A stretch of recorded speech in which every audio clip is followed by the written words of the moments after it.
Okay. Before I did Killing Them Softly, when I was 22, HBO gave me the biggest opportunity of my life at that time. They gave me a half-hour special, but this shit was not like a special, you know what I mean? It was like, it was generic. It didn't even have a title. It was just Dave Chappelle. And I shot it in San Francisco at a place called Broadway Studios, which is on the second floor of a building. And beneath Broadway Studios is a nightclub. And the special was only supposed to be 30 minutes. And I got ready, I practiced, I did all the shit I was supposed to do. And the night that I taped, 20 minutes into my 30-minute set, I'll never forget this, music started blasting from the nightclub underneath. You could hear it real loud, and it f***ed my whole show up, and I was devastated. I was a young man. I really believed in what I was doing, and I thought that my dream had been killed. So when I got off stage, I ran down the steps to the alley behind Broadway Studios and where the control trucks are parked, and I kicked that motherfucking door open, and I started yelling at all the producers. I was nobody in show business, just a guy that believed in us. I said, man, you f*** everything up. That f***ing music, what the f*** were you thinking? And there was a guy who was a big-time producer, I ain't saying no names, and he stood up, and he said, hey, kid, sit the f*** down. He said, we didn't ruin anything. He said, we made a deal with that nightclub to not play music, and they didn't honor the deal. And I said, who didn't honor the deal? And he pointed to a guy. I'll never forget, it was an old white man sitting in the Ford Taurus by himself. And he said, that guy right there. And I didn't waste no time or ask no questions. I went to that Ford Taurus, and I beat on that window, and I said, open the door, mother. To talk to you. And that old man looked at me for 1 second and wisely drove the off. And left me in the alley cussing at anybody who would listen.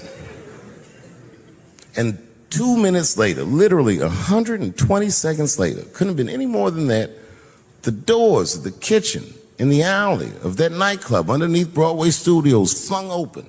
And that old man was standing there, that same old man with reinforcements. He had 2 big goons with him, and he looked at me, and he was calm as a cucumber. He said, you, come here. I want to talk to you. I didn't know anything about the streets at this age. But I found out later in my life that these men were Russian mobsters. And I don't know what you guys know about the Russian mob, but these are the that killed Denzel in Training Day.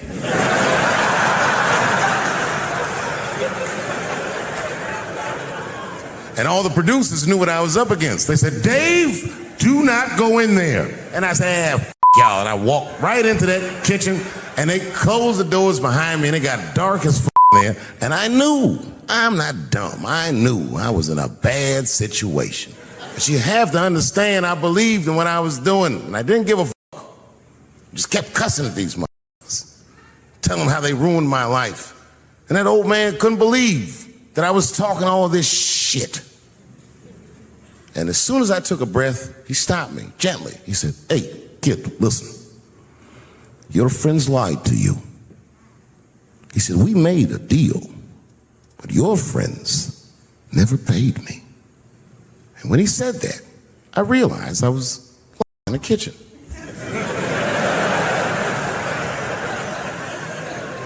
I realized he was telling the truth, which would make me wrong.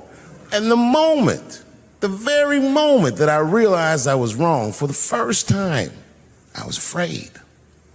You see, it's a funny thing if you believe you're absolutely right. You can get drunk off the feeling of how right you are. That's why gay people are so mean.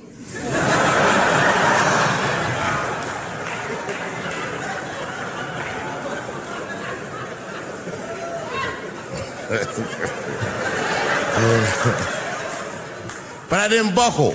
You guys would have been very proud of me. I was scared, but I didn't buckle. I said, well then, sir, I owe you an apology.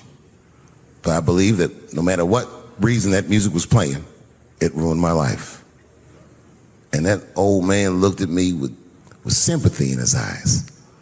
And he walked over to me and he gently placed his hand on my cheek, which I gotta tell you, is a very emasculating thing to do. I was standing there looking at this hand on my cheek like,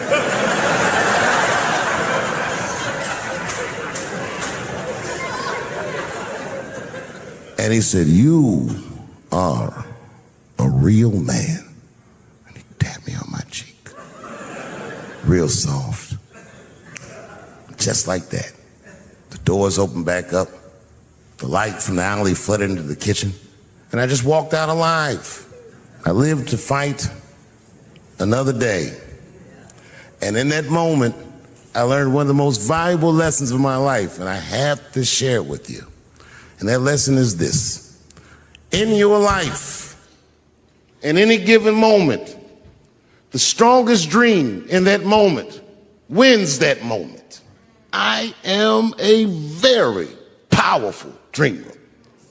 Yeah, I'm not lying.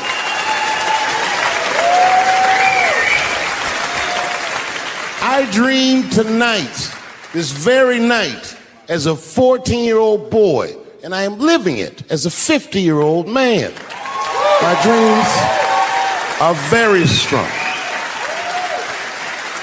Today, I walked all around Washington. I used to be poor in this city, and all day people just said, hey, Dave, like they knew me personally, and I felt like I knew them.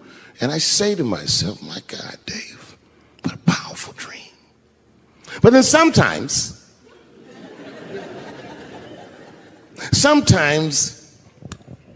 I feel regular.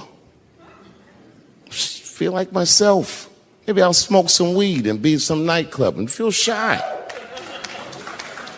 But I'll look across the nightclub and I'll see some guy that no one's ever heard of. But this worked all week and got bottle service. And this bringing Moet with sparklers to him. I picture in my mind he's Persian. He's doing some kind of weird Persian dance.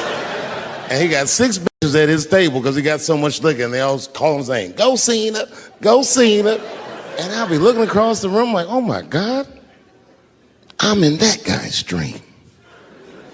I can hear him telling his friends, hey, how was the club last night? Man, that shit was fantastic. I had bottle service. I seen Dave Chappelle across the club looking at me like, ooh, who was that? And that's the trick to life. You have to be wise enough to know when you were living in your dream.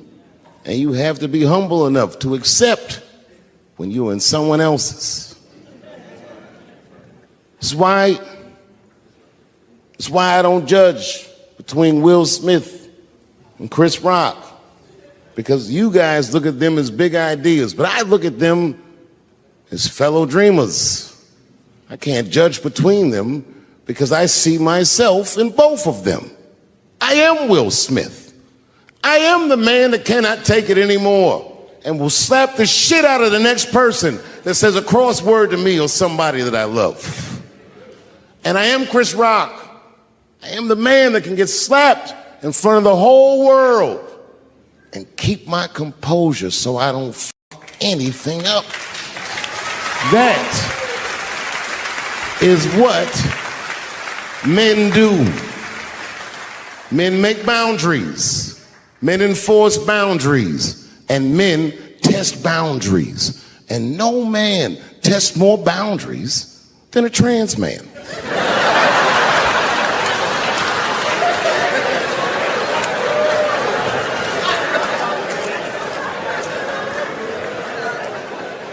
When I see a fellow dreamer, I give them my utmost respect. Even if I don't understand what their dream is, I know a dreamer when I see one. And I've met many powerful dreamers in my life. None more powerful than a man who calls himself Little Nas X. I met this at a party. I had no idea who he was. But the minute he walked in that party, I knew I was in his dream. Everybody in the party was another dreamer. Everyone was famous, but when that walked in, he was dressed like C-3PO. He was shining.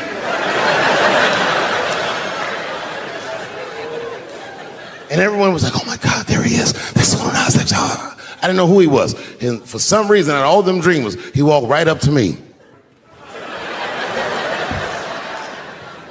And he said, I tried to get you in my video. I didn't know what the f*** he was talking about. I said, what? I said, what?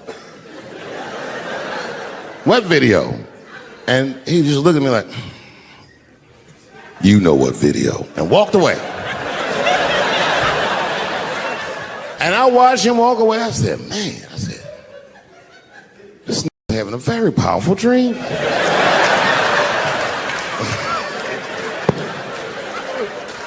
You know what it reminded me of? It reminded me of when we was in grade school. Remember in grade school, the teacher would ask everybody what they want to be? Timmy, what do you want to be when you grow up?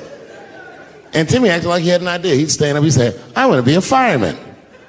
And the teacher would say, Timmy, that is a beautiful dream. But Timmy didn't mean it. Timmy said he wanted to be a fireman because deep down, Timmy's attracted to fire. And by the time he's 14 years old, this nigga is a full-blown pyromaniac playing with kerosene and matches like a goddamn expert. And then one night he goes downtown with his buddies, around with fire, and burns a warehouse down. And he doesn't know it, but there's 13 migrant workers from El Salvador, and they're in that motherfucker. They get trapped, and then they die in the fire. Isn't that a tragedy?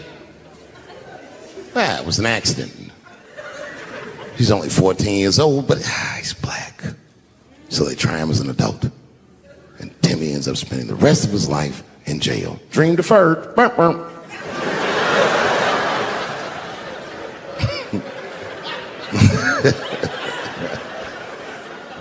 What about you, Billy?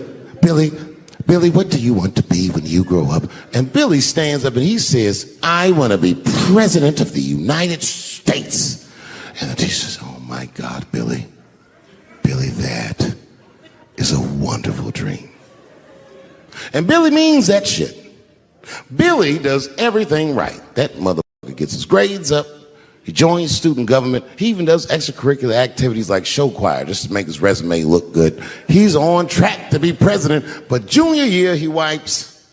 When he's 16, he gets his girlfriend pregnant and has to drop out of high school to make ends meet. But lucky for him, the local Walmart's hiring. By the time he's 20 years old, this motherfucker makes assistant manager at Walmart. He's the youngest one in the district. He says, oh my God, if I can keep this up for 4 more years, I could be a manager. And if I can keep this up for 6 more years after that, I could even be a regional manager and have as many as 3 Walmarts under my control. And he's a big picture guy. He sees where this path is going, so he kills himself.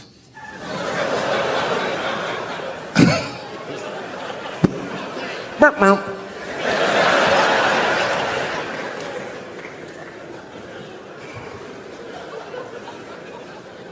Well, what about you?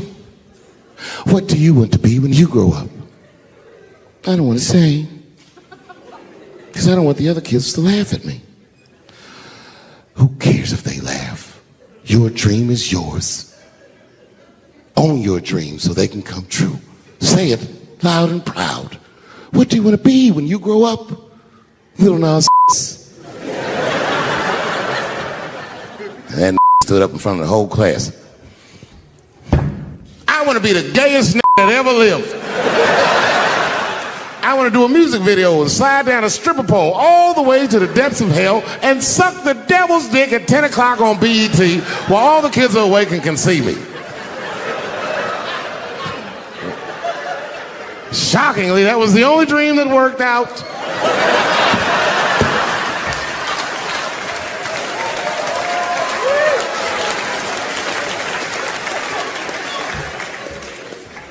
That's why I'm here tonight in the city where I built the dreams that I live, because I wanted to tell you all that they came true. And I wanted to thank you all for making the man that I am today.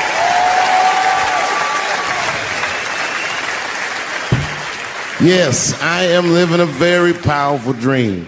Every time I come to this city and I stand in front of you, I realize that, my God, man, this is not my dream at all. It's yours. And I am honored to be in it. Thank you very much, Washington, D.C. I'll see you next time. Listen, you know, when I was growing up, I was probably about 8 years old. And at the time, we were living in Silver Spring. Yeah. Yes. Common misconception about me in D.C. A lot of people think I'm from the hood. That's not true. But I never bothered to correct anybody because I wanted the streets to embrace me. As a matter of fact, I kept it up as a ruse. Like sometimes I'll hang out with rappers like Nas and them, and these motherfuckers start talking about the projects. Yo, it was wild in the PJs, yo. And I'll be like, word, word. But I don't know. I have no idea. My parents did just well enough so that I could grow up poor around white people.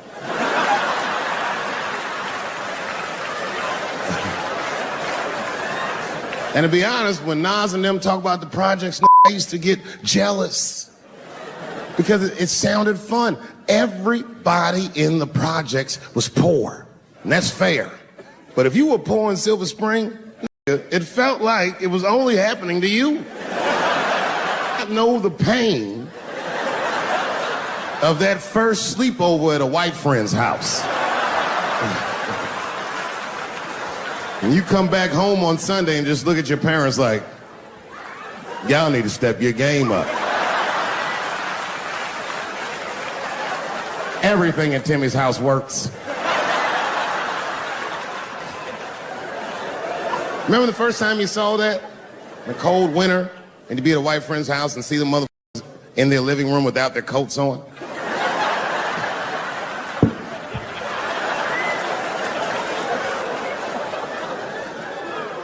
Timmy was one of my first white friends, like, in my life, man. He's a good dude, too. He moved to Silver Spring from Utah, of all places. I guess his family was affiliated with that Mormon church they got down there, and me and him used to hang out. And one day I was at his house, we were just hanging out, and Timmy says, Dave, why don't you stay for dinner tonight? I said, oh, man, I'd love to, but I can't. If I'm not home before dark, my mother will kill me. That was a lie. My mother had several jobs. I hadn't seen her in like 3 or 4 days. At that point in my life, it was my experience that white dinner wasn't delicious.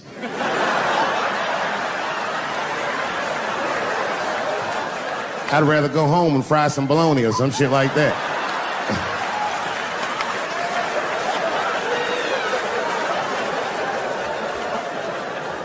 But then old Timmy threw me a curveball I wasn't expecting. He said, well, it's too bad you can't stay, Dave, because Mom made stovetop stuffing. I said, what the stovetop? Well, hold on, let me make some phone calls real quick. I had seen that commercial so many times, I had dreamt of getting my hands on some of that stovetop stuffing. And finally, I met a mother that actually had a box of stovetop in the house. I couldn't miss this opportunity, so I pretended to call my mother. And then I came back and I said, Timmy, you're not gonna believe this great news. Mom said I can stay. And he said, fantastic. He said, why don't you come with me and we'll help set the table and then we can say the blessing. I had no interest in setting this motherfucker's table or saying these crazy ass Mormon prayers. I just wanted that goddamn stuffing. My hands first. My plan was simple.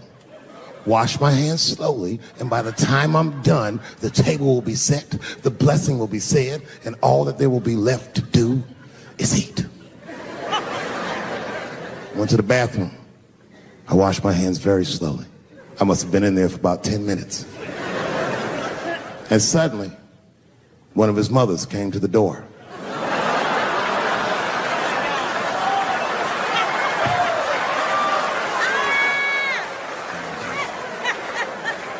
She was like, hi, David, right? I said, yes, ma'am. She said, Timmy tells me that you're planning on staying for dinner. I said, I hope that's not a problem, ma'am. She says, no, it's no problem. In fact, we'd love to have you. It's just that we weren't expecting company. And I'm afraid there's not enough stovetop stuffing for everybody. So I kicked her in the Bam! Ladies and gentlemen, I told you I'm dope now. I told you what I was going to say, and you still didn't see it coming. And that's why I make the big bucks.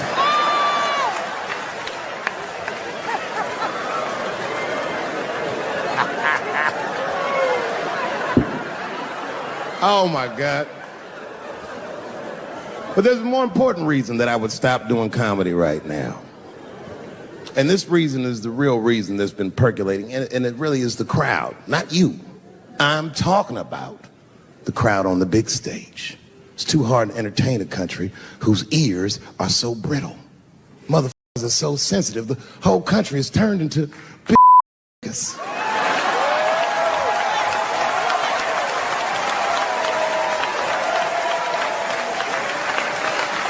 Everything you say upsets somebody.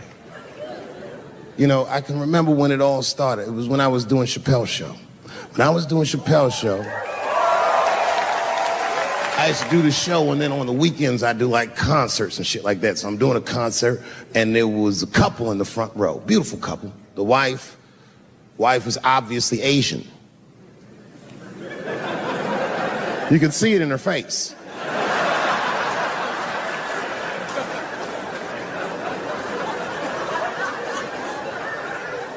The husband, this motherfucker was mysterious, to say the least.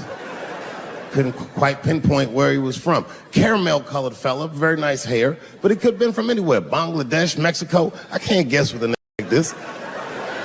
All I knew for sure about this guy is that his wife was a bitch.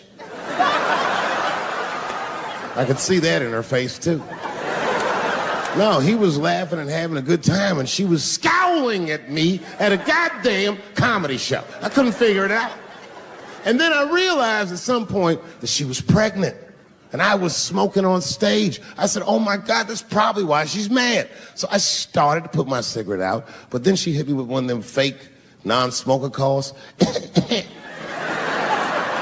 I just kept smoking. I thought to myself, that babe will be fine, relax. And I tried to break the tension. I just asked her. That's all I said. I go, hey, where are you guys from anyway? And I could tell that she was on to me. She goes, very condescendingly, she says, I'm from California. If you're asking my ethnicity, I am Chinese. He was like, I'm Mexican, bro. I said, well, I'm sorry if I offended you by asking, but you're a very beautiful couple. And miss, there's no question that you're going to give birth to the hardest working baby this world has ever seen.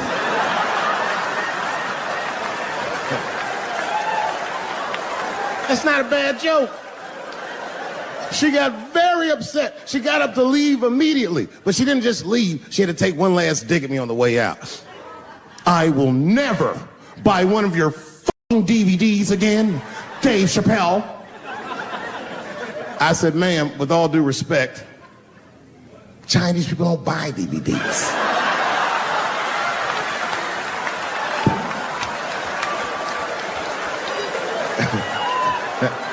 And the crowd went crazy. We were all laughing, having a good time. I didn't even think anything of it. And then just 3 days later, this lady sends a letter to my promoter telling him not to book me for shows anymore because I was, quote, racist, and I'm quoting her, insensitive to the nature of my interracial marriage. I was like, oh, word, bitch, I was.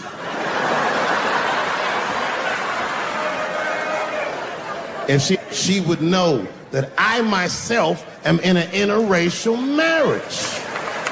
That's right. In fact, my wife is Asian too. Surprise, bitch, I'll see you on Thanksgiving.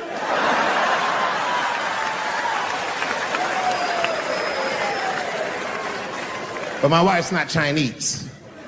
She's Filipino. That's right, that's right. And our kids are Puerto Rican somehow, so there you go. But I don't give a about interracial marriage. In fact, you know what? My mother is half white. A lot of people don't know that. Well, all right, you were a little too excited, but okay. A lot of people don't believe me when I say that, but it's true. You can't tell looking at me, but if I grew my hair out, You would think you was at a Cat Williams concert. My shit is beautiful. Thank you. Thank you very much.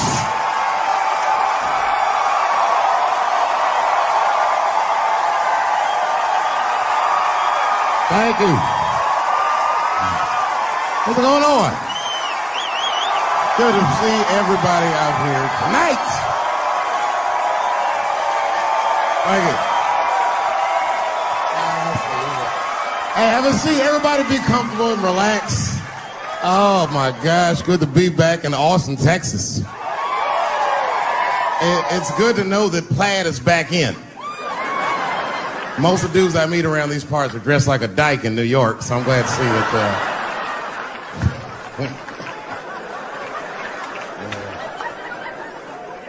Man, Texas, this place is pretty good. Pretty damn good. You know, I was in Santa Fe the other night and a mother threw a banana peel at me. Yeah, that didn't feel so good. Of course, it was a white person. Not to indict the whites, I'm just saying. And then not only did he throw a banana peel at me, but it was premeditated. You could tell. You could tell the peel was too brown, you know what I mean? It was like, he didn't eat that banana recently, motherfucker. You had that shit waiting on me.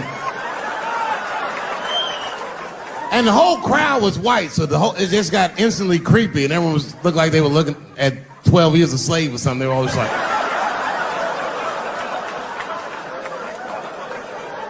who the f does that? And then they arrested the guy, which was... I said, someone's gonna f you in the butt in the holding cell. You know that, right? Can't just be throwing banana peels at Dave Chappelle. They're not gonna let you get away with this.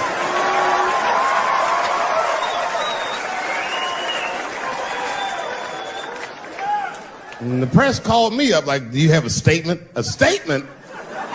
For a banana peel? No! I don't have anything to say.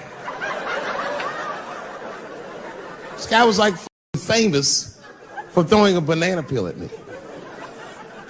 20 years from now, he's gonna be tucking his kids in the bed and the kid gonna be like, Daddy, tell him about the day that you threw that banana peel at that nigger in Santa Fe.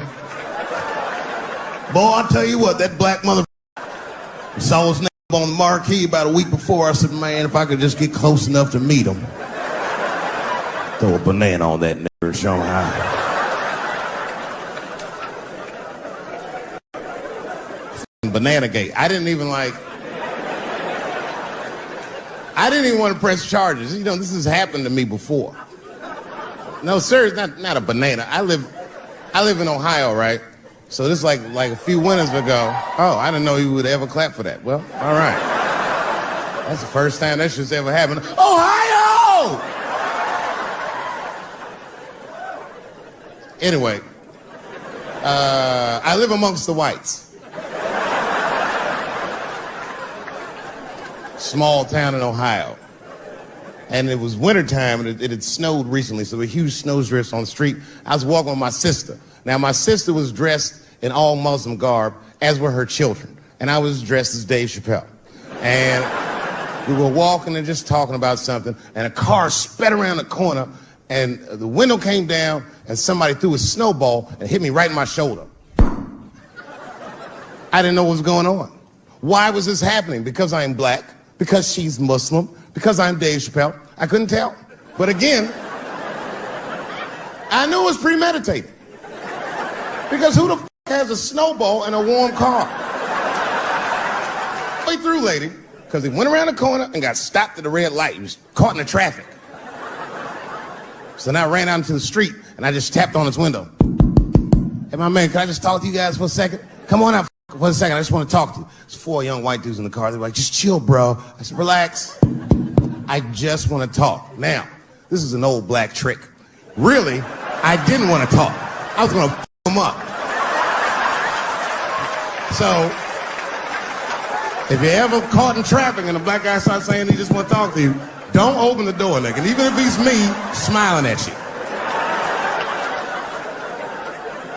And they were like, chill, bro, just chill. And then the one guy in the back seat, I don't know what, he was just cockier than his friends. He was like, fuck it, man. I'll get out the car. And I started yanking on his door. Let me help you, motherfucker. Let me just help you out. And I didn't notice his window was down. And he threw a snowball that shit hit me right in my chest. Pow. He said, fuck you, you nigger. And then the light turned green and they sped off. And I smiled from ear to ear. I looked at my sister and she said, I got the plates. And I was happy as shit because throwing a snowball at a motherfucker is a misdemeanor assault. But if you call him a nigger, and me and my sister start dancing, we gonna send this motherfucker to jail. Now I didn't notice it, but while I was yelling at him, a crowd of all white people had formed because it was an all white town. And I was like, uh-oh, I thought I was gonna get jumped. And one of them white guys stepped out and was like, I didn't like that at all. This is not what this town represents. I don't want this goddamn stuff in my vicinity. And another white guy was like, yeah, I didn't like it either. And then an old white guy stepped out of the crowd and said, young man, if you're going to fill out a police report, I would like to come with you and do the same. I said, you guys would do that for me? And the whole crowd said, hooray! I said, come on, y'all. I look like Malcolm X going to see Brother Johnson with a trail of white people.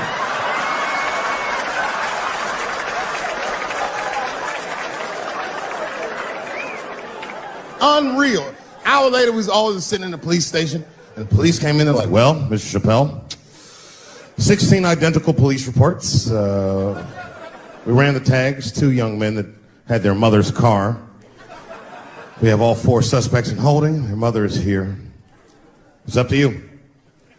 Whatever you want to do. If you want to press charges, we'll move forward. Sorry about that, officer. I'm a little flustered. I've never been in a position where I could decide the fate of white children before, but it's weighing heavy on me, sir. And I really can't decide. And I saw a lady pacing back and forth in the hallway, and I said, is that? He goes, yes, that's their mother. Well, can I speak to her before I make a decision? And when the mom came in, she saw it was me. She busted out crying. Oh, God, oh, no, I don't want him to go to jail. I am so sorry. I didn't raise him to do this. We love your comedy. We love you at the house. I said, miss, please, just, all right, look, I don't necessarily want your son to go to jail either. But what he did was pretty f***ed up. So, is there something we can do short of jail just to let him know that he's wrong? She goes, oh, I don't know. What did you have in mind? Miss, I've never been in this position before. Oh, you know what we could do? I don't know if I'm asking too much, but maybe if you could just suck my dick a little bit. Just a little bit. I'm not going to finish. I just want you to do it enough so that I can tell him you did it. I'm kidding. I wouldn't do that to anybody's mother. Maybe my kid's mom, but that's it. Ebola was in Texas. Ebola made a visit. Killed that man in Dallas. 5 days that man melted to death. What happened to the brother in Dallas? Where was the secret serum is what we all said. I remember in the beginning of Ebola, there were 2 American doctors that got sick in Africa. They flew them in a private jet straight to Atlanta to the CDC. I didn't even know CDC saw patients. There it was said they administered what the New York Times called a secret serum. I don't know what's in it. It's just like Colonel Sanders' recipe. But both of these motherfuckers survived. These doctors, thank God, are healthy. They are out there somewhere tonight at Whole Foods, touching vegetables, walking around. Everything's okay. Hey, Frank, how are you?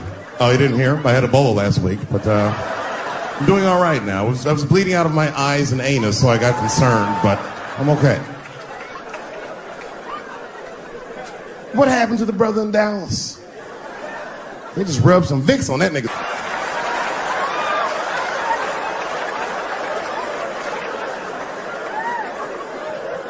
I knew he wasn't gonna make it. I already knew. Sad. I saw in the New York Times, they said Ebola is the new AIDS. Whew. Isn't that something? Here I am thinking that old AIDS was working just fine. And they already have a new AIDS out. Isn't that amazing how they do that? Isn't it weird how there's a disease that just starts in 1980 and it doesn't kill anybody but niggas, fags, and junkies? Isn't that a amazing coincidence that this disease hates everybody that old white people hate?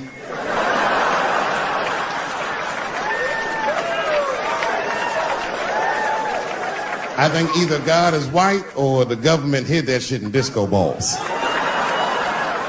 Only fun people get AIDS. Last month on the front of the New York Times, the measles was a headline.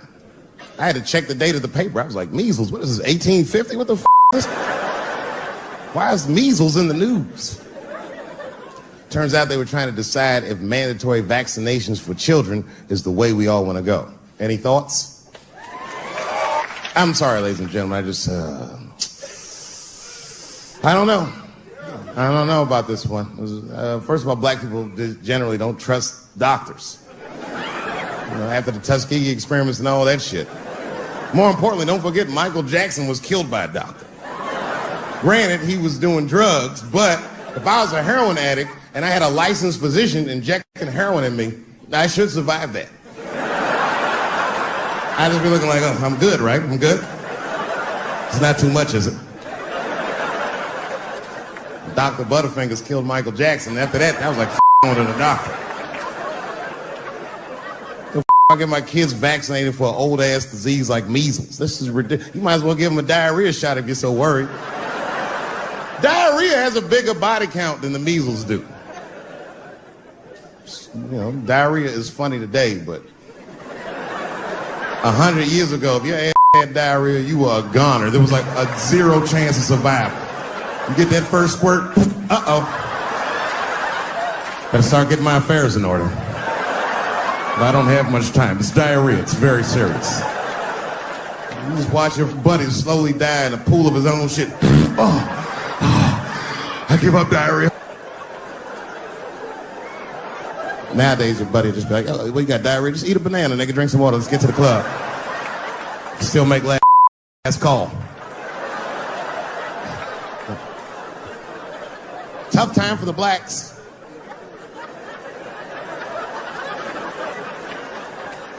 These are not good times for the blacks. I don't know if you know what I'm talking about, right? Police are killing us again. It's a very unfortunate set of circumstances because we were doing very well.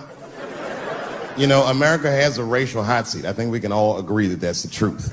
And we can also agree that that hot seat is traditionally occupied by African Americans in general, African American men in particular. Although I can see that in recent years, that seat has been occupied by Mexicans, and I dare say Arabs. And we, the black Americans, would like to thank you both for your sacrifice and your struggle. We needed a break. We needed a goddamn break. We all go through something, but at least I can leave my backpack someplace. If you Arab and forget your backpack, you got about 20 minutes before they send that robot to blow your shit up. Fuhad. Now ISIS is #1 on the terrorist charts. And ISIS is fucking scary. Because if ISIS catches you, they're going to cut your head off. That's what they do. I've seen them do it on YouTube. It was fucking awful. He looked right in the camera and say, Obama, I am back. I saw that shit. I said, oh my God. Don't like.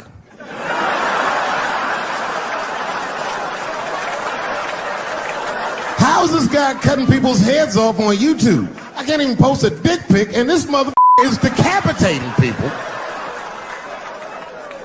I'm gonna have to change my settings. Everyone has it hard, but I think harder than black people and harder than Arabs and harder than Mexicans, you know who has it the worst? Fat black people.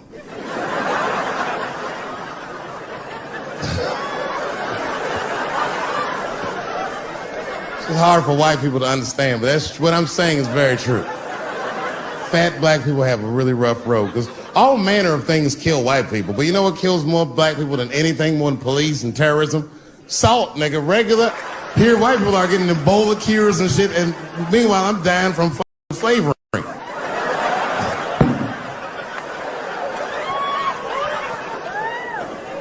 Look, honestly, I'll stop talking about it. Let me say this, though. Let me just say this. Can we all just say that we've seen it coming? Were you surprised? It's like when that guy threw that banana at me. Do you think I was surprised? Hell no. I've been in show business 30 years. I was expecting this banana. I knew one of these nights, it's like somebody gonna throw a banana at me one of these nights. Because that's how it starts, with the name calling. Like that Paula Deen. Remember Paula Deen got fired from the Food Network? If you know anything about show business, it is really hard to get fired from the fucking Food Network. And they dropped that bitch like a hot potato. All because she called somebody an N-word 30 years before she had a show. I don't know who she said it to, but whoever it was just looking at her like, I'm gonna get you for this bitch.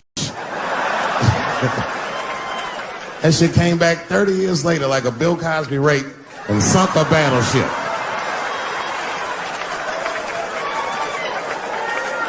And every black person was mad, but we weren't like that mad. I was just like, well, how's this bitch gonna call me in there when she taught me how to fry chicken? That's not fair.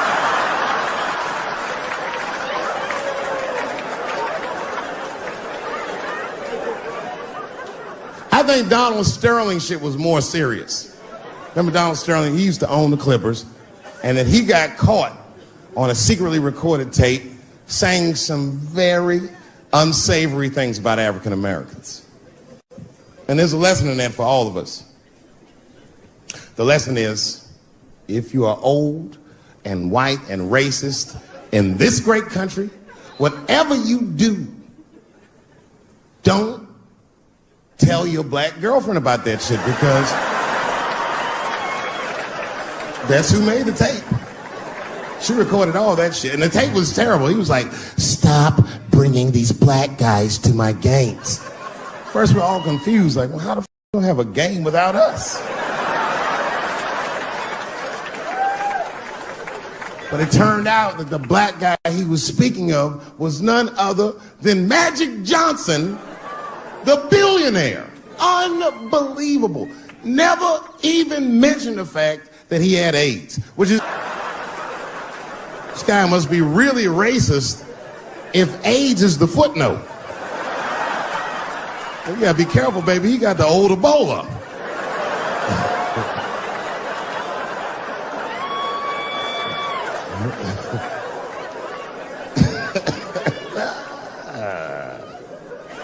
You can say what you want about that girl, but I'm gonna tell you right now, she is a goddamned hero.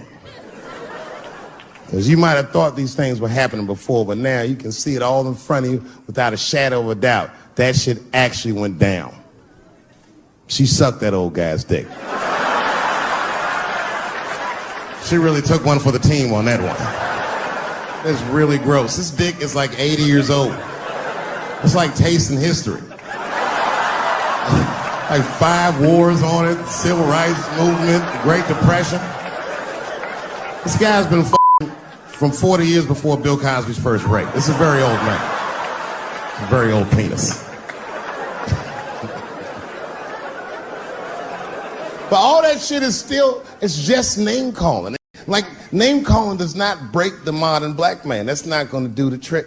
I don't give a f about that. Like, if I went to Kentucky Fried Chicken, Ku Klux Klan hood on top of their head, what do you think I'm gonna do in this day and age? Run out Kentucky Fried Chicken?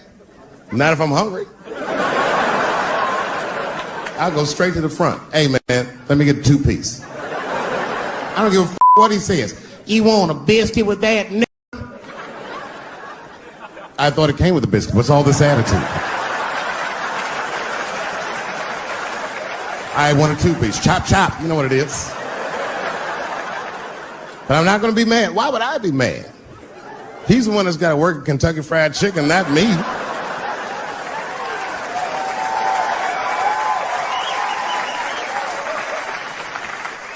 Or how about this? What if I lived in Austin and I had a white girlfriend? It's possible in Austin. As a matter of fact, some people say it's necessary, but that's not the point. And me and my white girlfriend at home one night, and we're just doing what lovers do. Maybe she's butt naked and she's down on one knee, giving me a hand job. I love a good hand job. And she's really jerking me off. You know, getting her obliques nice and tight. I got a huge dick, so she's like, And I'm like, wow, this really feels wonderful. I think I'm gonna come. I know, that's a tough one. But what do you think I'm gonna do? Hey!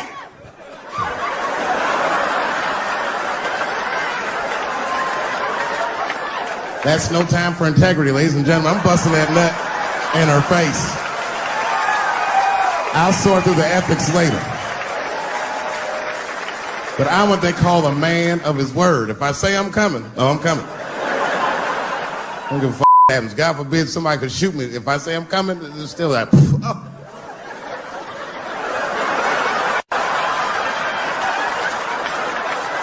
Doesn't mean I like getting shot.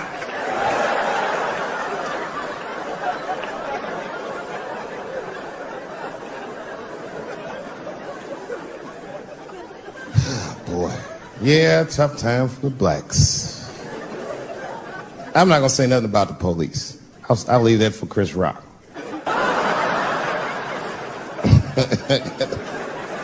The other big sports story was Ray Rice's tape. Anyone see that Ray Rice tape? I can't stop watching it.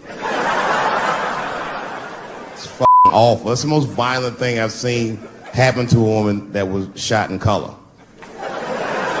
Really f***ing bad. Like, if I could have froze time at that moment and gave Ray Rice some advice, I don't think there's any way possible I'd be like, you should punch her in the face. It's a f***ing terrible idea. At the same time, I also believe she shouldn't have rushed him. What the f***? Like, you can't beat him. It's don't rush him, motherfucker. It's trained to stiff arm people in the clutch. He's gonna get the upper hand.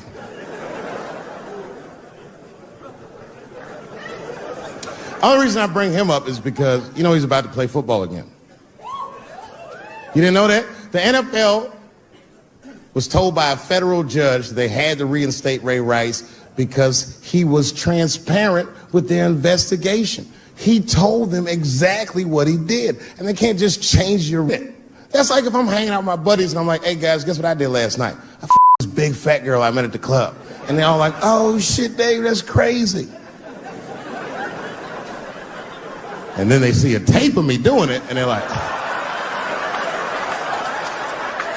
we can't hang out with you anymore, Dave. That's not what this crew is all about. I'd be like, what? I told y'all what I did. What's really f***ed up is the tape was made before they were married. Isn't that weird?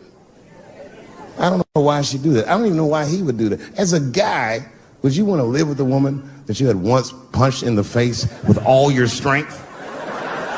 That's some very bold color purple type shit. Sealy, come out here and shave me.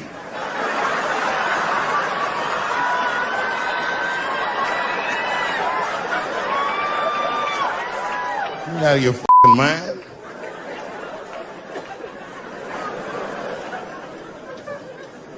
I had to ask an older friend of mine just to get some perspective. This older black dude.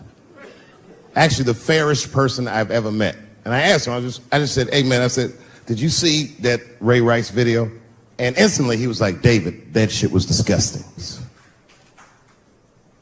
I wonder what she said to him.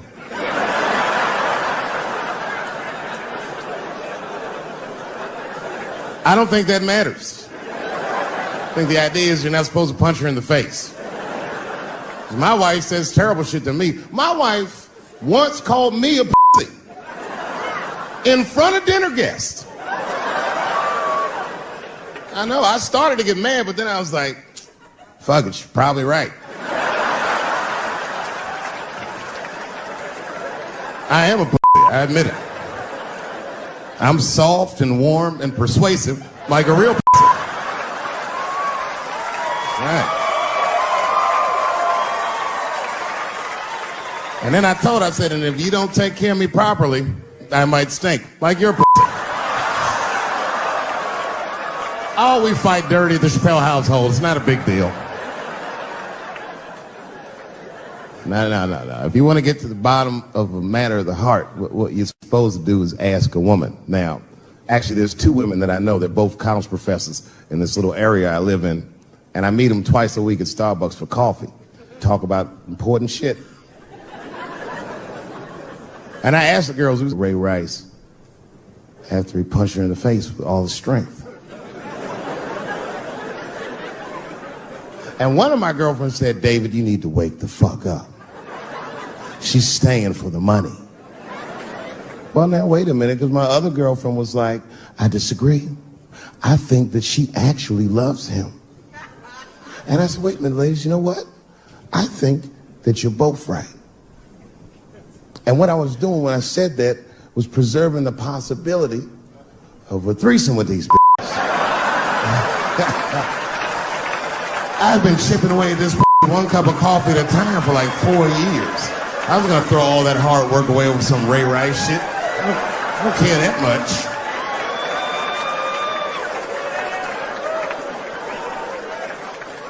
I'm just being real. It's up, man. It's a tough time for the blacks. I love you too. And then here comes the banana peel. I'm waiting on it any second. You know, that's how it starts. I saw in the paper today that the guy that threw the banana at me got arrested again because he threw a banana at another mother in a bar in Santa Fe. Look it up online after the show. He actually did that. And that guy was black too. You know what a guy said he did it at night? He said, I did it because Dave Chappelle is racist. So, nigga, that's not the best way to handle that if I am racist. What if Martin Luther King just went around throwing tuna casserole on white people? Would that work? Huh? I seen your girl bubbling. She's drunk as hell, buddy. Listen, sir, I don't know what she's saying, but just take my advice. Get some water in her, or you're going to have some dry when you get home.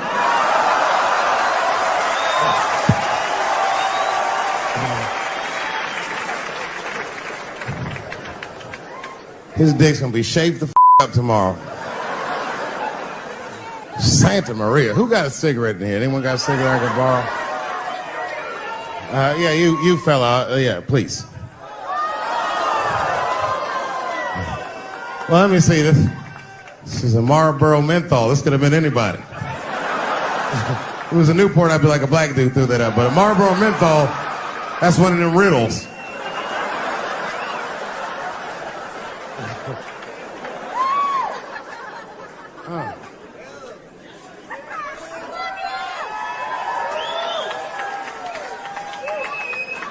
Is the word pussy offensive? All right, just checking. I asked that crowd when we was in Denver, I said, is the word people? One was a woman in the front. She's older than me, maybe around my age. Definitely a feminist. You know what I mean? Short haircut, plaid shirt, you know what I'm saying? And she didn't say it offended her. What she said is she said, I'm uncomfortable with that word. And I was like, really? You? And then before I could ask her why, there was one other guy. He was in the balcony. Now, I don't think he was saying this to me, but he said this. Everybody heard him say it. He goes, it's delicious.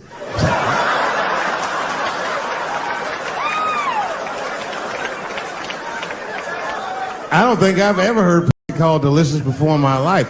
Now, this is not to say that it's bad, but it's definitely an acquired taste. I don't think any of us tasted our first time like, it's good. It needs something.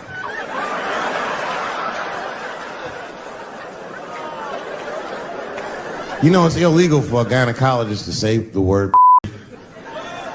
They can only say vagina, or they can name individual parts medically, but they can never say shorthand, even if the gynecologist is a woman. I feel like if it was a woman.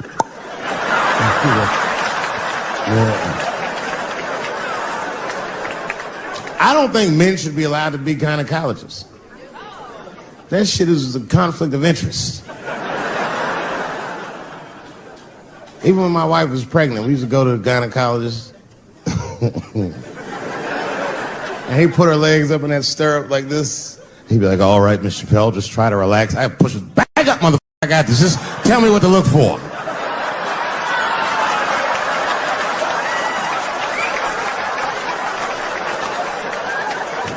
One of those home-style checkups. There's too many ethical questions when men do that. Like, can a gynecologist lose their license for smelling their fingers during an exam? Is that illegal? How could they not? These are men. It's like if you have a good barbecue, you don't even think about it. You just...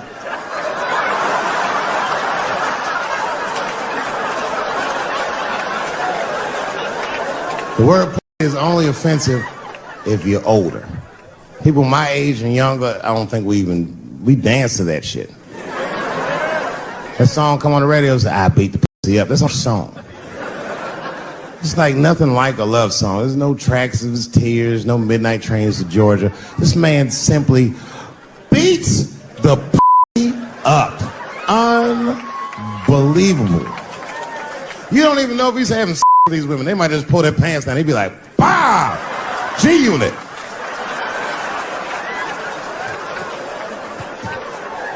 Like you'll be watching HBO. Hi, I'm Larry Merchant, standing here ringside with the pussy after a devastating bout with 50 Cent. Pussy, come over here and let me talk to you for a second.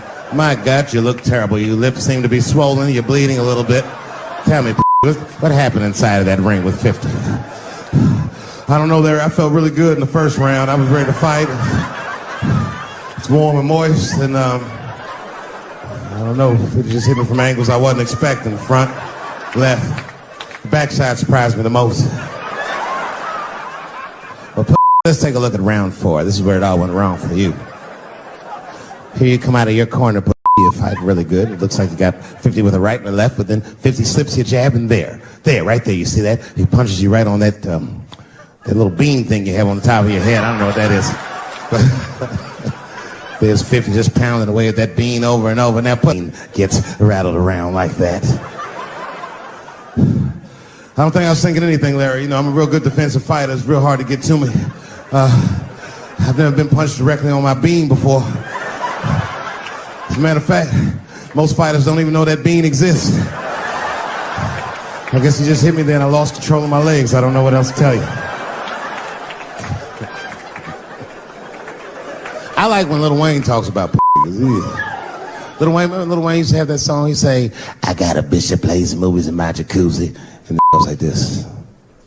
Pussy juicy.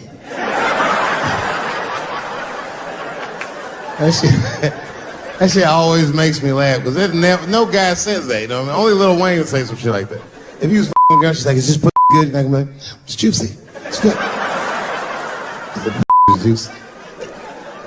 That's why I'm not Lil Wayne. Because if I was in a hot tub with a girl and I could tell that the was juicy while I was in the hot tub, I'd probably get out of the tub. I'm a germaphobe. I just picture Lil Wayne like, what is this strange oil floating in my hot tub water juice? That shit was so funny to me, I must have wrote like no less than 40 jokes with the punchline juice. And all of them work to some degree 100% of the time. I'll do one more just so you believe it, okay? All right. And this next piece is a special episode of CSI. For some reason, Lil Wayne is guest starring as the lead detective, okay? That's the setup. Are you ready? Here it goes. Has anyone else been on this crime scene? No. It's very strange. This place is virtually undisturbed. No forced entry. No sign of a struggle. Shine your flashlight right here. I just slipped in something. What is this? What is this? It glistens in the light. Smooth to the touch. Put juice.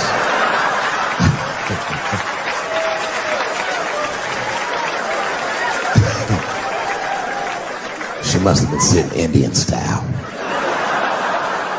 39 more where that came from.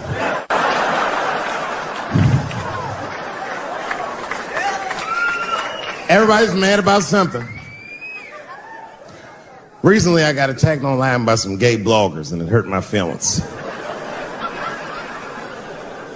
I have no problem with gay people, but I f***ing hate bloggers.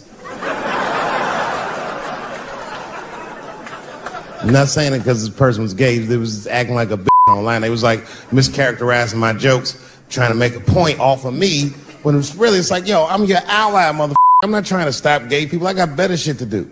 This motherfucker was saying things to try to get gay people to beat me up.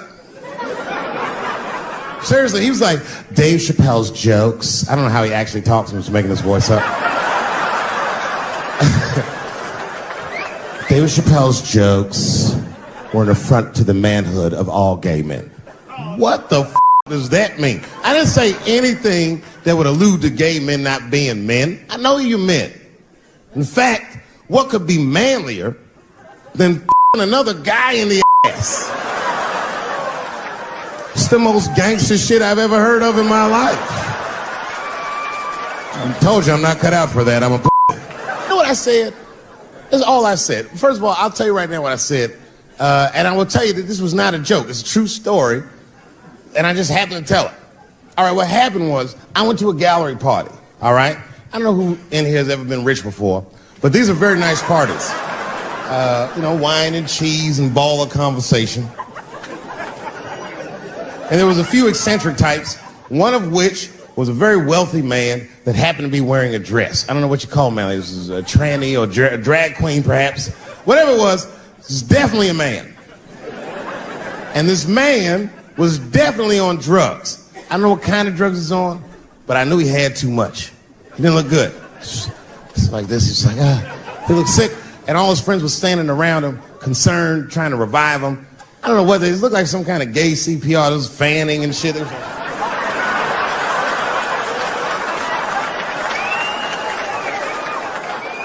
I saw all this from a distance. Now, I should have minded my own business, but I got curious. I was like, oh. And I went over there. All I said, excuse me, gentlemen, is he okay? And then they looked at me like I was evil. Oh. She is fine. I'm sorry, I didn't know this is what we were doing. Here's my thing.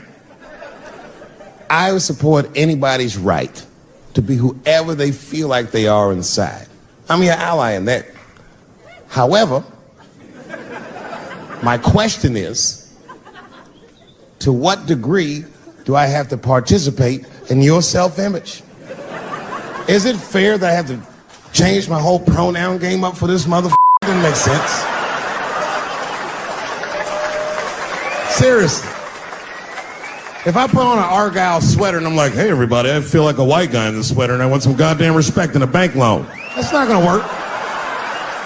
Give a f*** how I feel, why should I give a f*** how you feel? Nigga is a pronoun. But there was no time for philosophical debate. This was an emergency situation. I said, fine. Sorry guys, I was just worried because she looks terrible. And she just fell off the bench. Appears that her dick is popping out of her dress. You mind if I call an ambulance, champ? I'd rather not be at a party where a tranny ODs. There's too many questions to answer.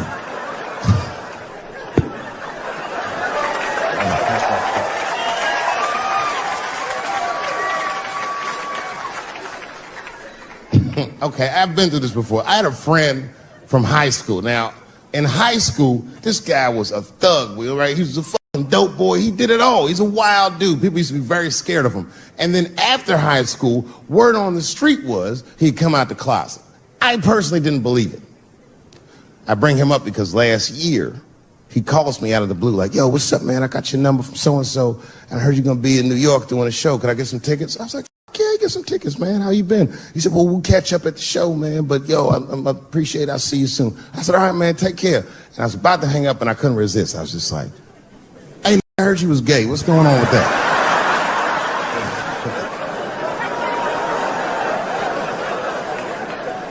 And I wish I didn't ask, because he sounded like he was dying to talk about that shit. And he had a long story about it. And it's not that I didn't care, but I was, I don't like talking on the phone. I was watching TV at the same time. So I just wasn't really paying attention like I should. But I was trying to sound supportive, but I didn't really know what to say. So I just like mumbling shit throughout this conversation. I just be like, nigga, you gay, man. You just gay. This went on for a while, and then finally I had to say something like definitive to get him off the phone. And I was like, hey, man, you know what? Don't let people get you down, all right? And the next time someone tries to make you feel bad about yourself, just remember, everybody funny to somebody.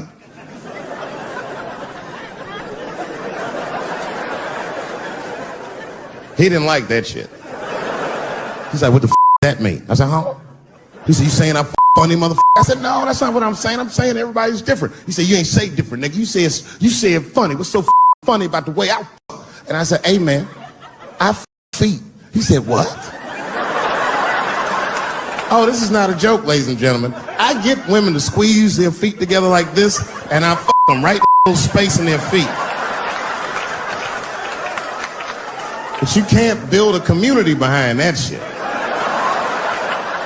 There's no flag for us.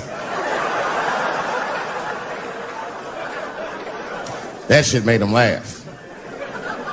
And the next day, after the show, I saw him backstage. He was like, yo, what's up, man? I'm like, oh, shit, what's going on? And he had his buddy with him. He goes, Dave, I want you to meet Manuel. Manuel's my fiance. We're in New York getting married because it's legal here. I said, well, gracias. And he went to go get some drinks. And then my buddy looked at me. He was like, so, Dave, what do you think? And I started mumbling again. You gay, nigga. You just gay. He said, yeah, I'm a little nervous about getting married, man. It's a big step. I said, yeah, it is. It's a big step. He said, well, you've been married for a while. You got any advice for us? No, I'm married to a woman. Sorry about that. And he corrected me. He said, no, you married the person that you love. So it's essentially the same. I said, man, the problem with that statement is that it makes the assumption that I love her. But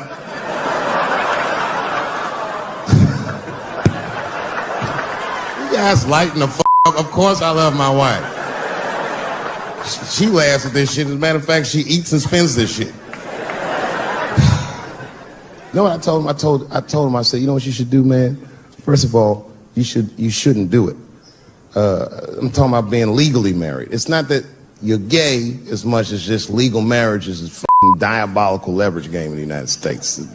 I'm just being honest. Devoid of religious significance or the idea of love, marriage is nothing but an awful contract that you shouldn't sign.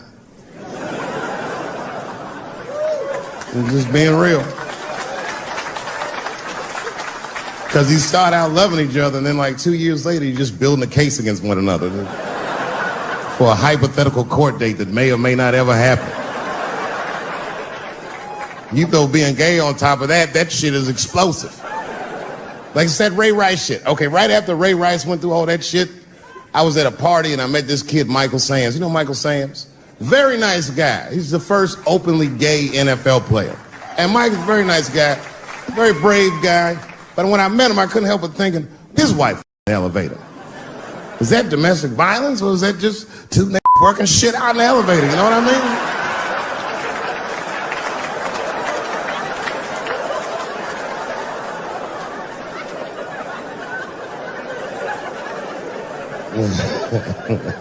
Anyway, I give all married men the same advice, gay or straight. Get a dog. His dog will love you all the time, but she's not going to. It's real talk.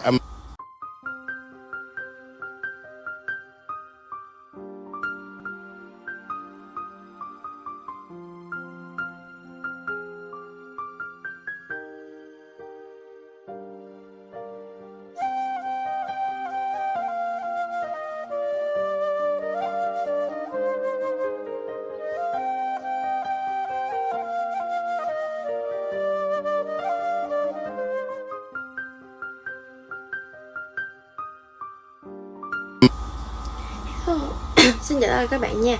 Chào mừng tất cả các bạn đã quay trở lại với kênh YouTube này của mình nha. Ok, thì video của ngày hôm nay mình sẽ tô màu cho một cái sao ta, kiểu nó sẽ nghiêng về là những cái mặt nè. Thứ nhất là mặt trời, thứ hai là mặt trăng, ba là ngôi sao. Thì nó sẽ nghiêng về mấy cái gọi là cái gì nhỉ, cái hiện tượng tự nhiên hết ta. Nói chung là nó giống vậy các bạn.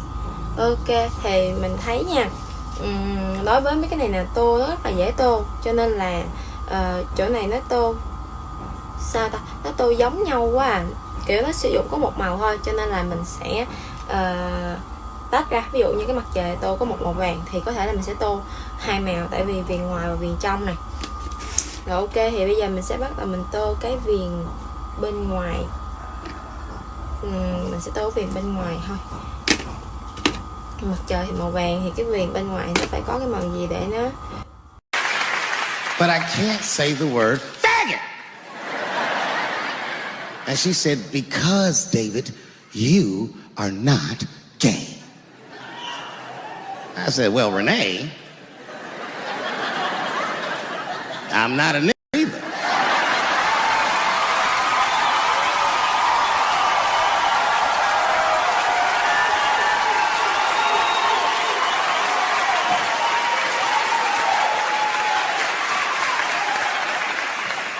But you see, what I didn't realize at the time and what Kevin had to learn the hard way is we were breaking an unwritten and unspoken rule of show business. And if I say it, you'll know that I'm telling you the truth. The rule is that no matter what you do in your artistic expression, you are never, ever allowed to upset the alphabet people. You know who I mean. Those people that took 20% of the alphabet for themselves. I'd say the letters, but I don't want to conjure their anger.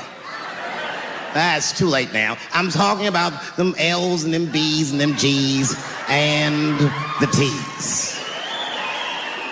People be surprised. I have friends, all kinds of letters. Everybody loves me, and I love everybody. I got friends who are L's, I got friends who are B's, and I got friends who are G's. But the T's hate my fucking guts.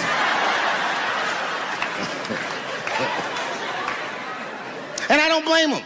It's not their fault, it's mine. I can't stop telling jokes about these niggas. I don't want to write these jokes, but I just can't stop.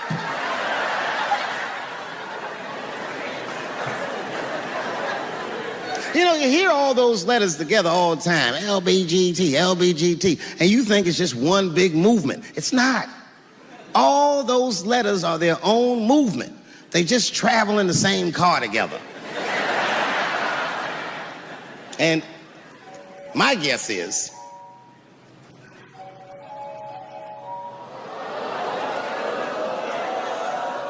what is this, high school? This probably got a babysitter or something. Go on and answer your phone, nigga. Just get that shit out of here. I'm in the middle of something important. Wouldn't it be funny if we made fun of him? He was like, ah, and he went outside like, hello? Mama's dead. Oh, no! Mama's dead. Ah!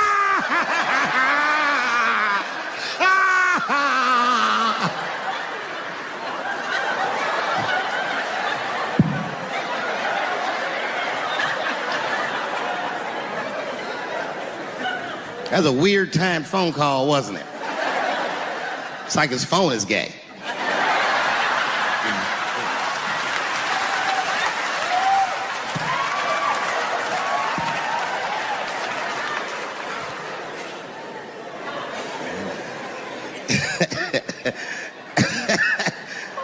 Like I was saying, my guess is the G's are driving that car. That makes sense to me, because there's white men in the G's. And these people are trying to get around discrimination and oppression. And you know how white dudes are. We know these roads. In fact, we built these roads. The rest of you buckle up. We'll get you to where you want to go. So the G's are just driving the car. Of course, next to the G's in the passenger seat is the L's. Everybody likes the L's. except for the G's. I don't know what that's about. I just know the G's don't like them that much.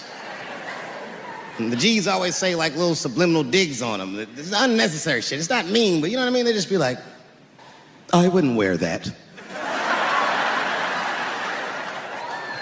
The only thing that breaks the tension between the L's and the G's are the B's in the back seat.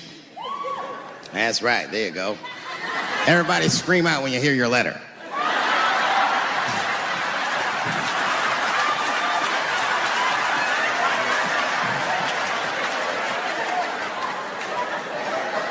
If it's one thing that the L's and the G's agree on, is that the B's are f***ing gross.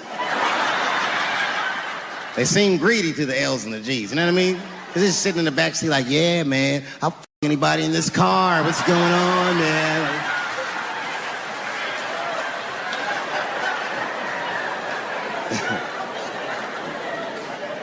And sitting next to the B's, all the way in the backseat by themselves, looking out the window. That's the T's. Everybody in the car respects the T's, but everyone also resents the T's. It's not the T's' fault, but everyone in the car just feels like the T's are making the trip take longer.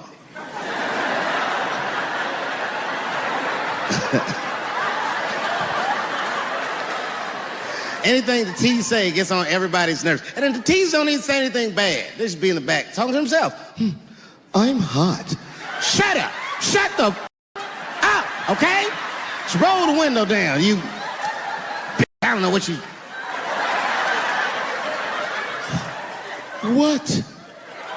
Just said I was hot. Can you pull over at the next exit? I need to use the restroom. There is not a restroom for you for 4 states now. You just shut the up so we can get where we're going.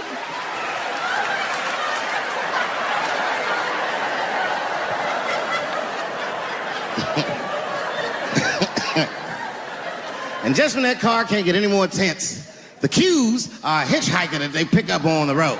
Some white dude in booty shorts is walking down the freeway.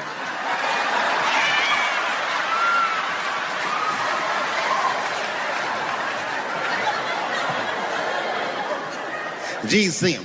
That guy might be one of us. Hey, are you okay? You need some help? And he come over there with them booty shorts leaning on the window.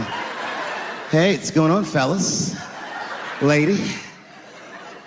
Whatever pronoun makes you feel comfortable in the back.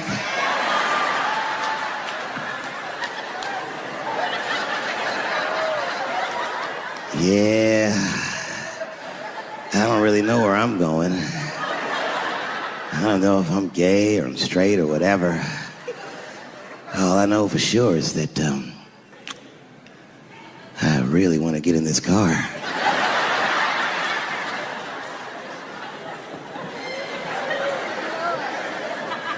And they make him get in and sit in between the B's and the T's. I feel bad for T's, but they're so confusing. And it's not all my fault. I feel like they need to take some responsibility for my jokes. Because I didn't come up with this idea on my own. This idea that a person can be born in the wrong body. But they have to admit, that's a fucking hilarious predicament. It's really funny. If it happened to me, you'd laugh, wouldn't you? That wouldn't be funny if it happened to me? I think it would be. What if it did? What if I was Chinese, but born in this nigga body? That's not funny.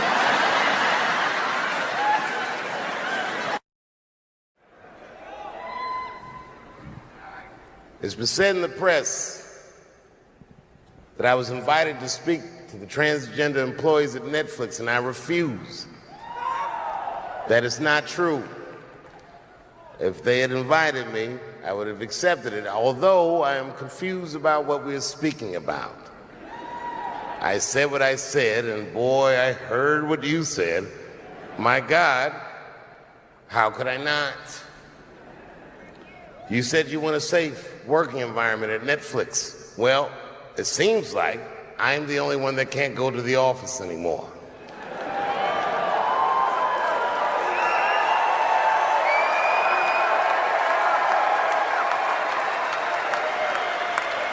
I want everyone in this audience to know that even though the media frames this, that it's me versus that community, that is not what it is. Do not blame the LGBTQ community for any of this shit. This has nothing to do with them. It's about corporate interests and what I can say and what I cannot say.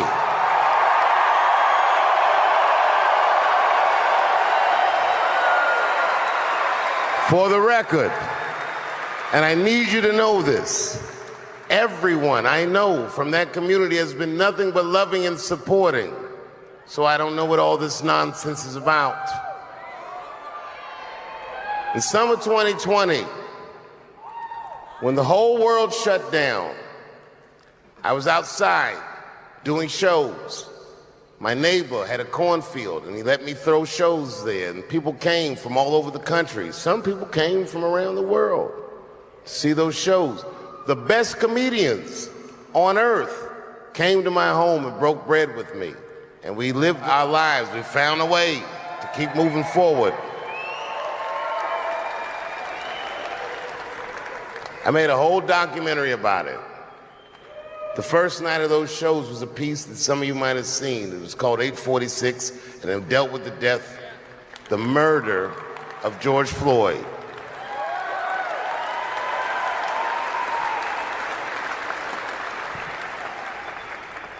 This film that I made was invited to every film festival in the United States, and some of those invitations I accepted. And when this controversy came out about the closer, they began disinviting me from these film festivals. And now, today, not a film company, not a movie studio, not a film festival, nobody will touch this film.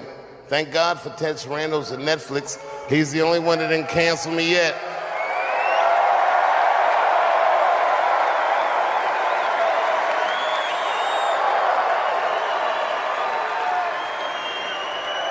To the transgender community, I am more than willing to give you an audience, but you will not summon me. I am not bending to anybody's demands.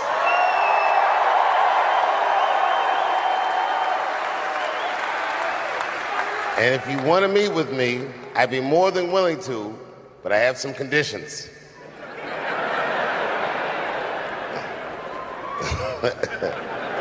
First of all, you cannot come if you have not watched my special from beginning to end.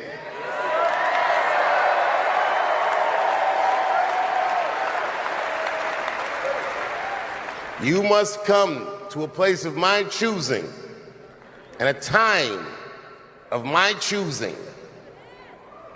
And thirdly, you must admit that Hannah Gadsby is not funny.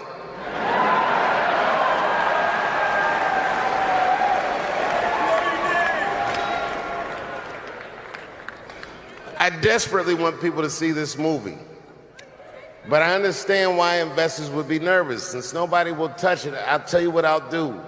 I will make it available for all of you in 10 American cities, going on sale in the next few days.